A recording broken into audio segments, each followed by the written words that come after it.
الحمد للہ رب العالمین وبہ استعین واشہد ان لا الہ الا اللہ وحدہ لا شریک لہ واشہد ان محمدا عبدہ ورسولہ اما بعد۔ صلاۃ ادا کرتے ہوئے جب آدمی پہلا سجدہ کر کے اٹھے اور دوسرے سجدے میں جانے سے پہلے درمیان میں بیٹھے، یہ درمیان میں جو نشست ہے، درمیان میں جو بیٹھک ہے، اس میں کون سی دعا پڑھنی چاہیے؟ دونوں سجدوں کے درمیان کی نشست میں، بیٹھک میں، جلسے میں کون سی دعا پڑھنی چاہیے؟ اس سلسلے میں دیکھتے ہیں ہم دو حدیثیں۔ پہلی حدیث حذیفہ رضی اللہ عنہ سے روایت ہے کہ اللہ کے نبی صلی اللہ علیہ وسلم دونوں سجدوں کے درمیان یہ دعا پڑھتے تھے، رب اغفر لی رب اغفر لی۔ یہ سنن ابن ماجہ کی حدیث ہے 897 نمبر پر، اور علامہ البانی رحمہ اللہ نے الارواء میں 335 نمبر پر اسے صحیح قرار دیا ہے۔ حدیث کے عربی الفاظ اس طرح ہیں: عن حذیفہ رضی اللہ عنہ ان النبی صلی اللہ علیہ وسلم کان یقول بین السجدتین رب اغفر لی رب اغفر لی۔ تو سنن ابن ماجہ کی روایت جو حذیفہ رضی اللہ عنہ سے ہے، اس میں دونوں سجدوں کے درمیان کی یہ مختصر دعا ہے، رب اغفر لی رب اغفر لی، اے میرے رب، اے میرے مالک، میری بخشش فرما دے، میری مغفرت فرما دے۔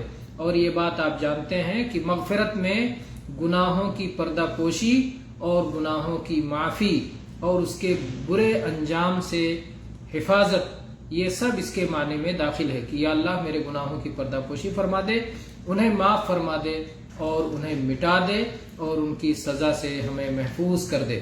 تو یہ بہت عظیم الشان دعا ہے جو دونوں سجدوں کے درمیان پڑھنے کی ہمیں تعلیم دی گئی ہے۔ دوسری دعا عن ابن عباس رضی اللہ عنہما ان النبی صلی اللہ علیہ وسلم کان یقول بین السجدتین اللہم اغفر لی وارحمنی واہدنی وعافنی وارزقنی۔ یہ سنن ابی داؤد اور سنن ترمذی کی روایت ہے۔ سنن ابی داؤد میں 850 نمبر پر اور سنن ترمذی میں 284 نمبر پر عبداللہ ابن عباس رضی اللہ عنہما فرماتے ہیں کہ اللہ کے نبی صلی اللہ علیہ وسلم دونوں سجدوں کے درمیان یہ دعا پڑھا کرتے تھے، اللہم اغفر لی وارحمنی وعافنی واہدنی وارزقنی۔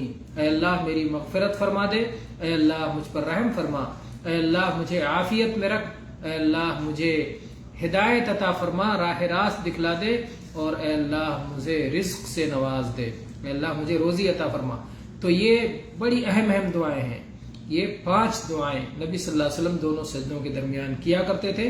علماء نے لکھا ہے کہ صلاۃ کے اندر دعا کی بہت ساری جگہیں ہیں، لیکن دونوں سجدوں کے درمیان وہ جگہ ہے جہاں صرف دعا کی جاتی ہے، دعا کے علاوہ اور کچھ نہیں ہے۔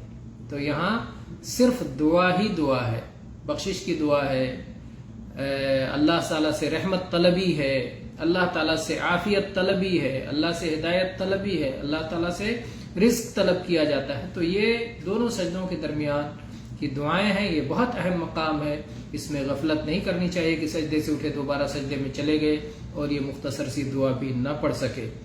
وآخر دعوانا ان الحمد للہ رب العالمین، صلی اللہ علی نبینا وسلم۔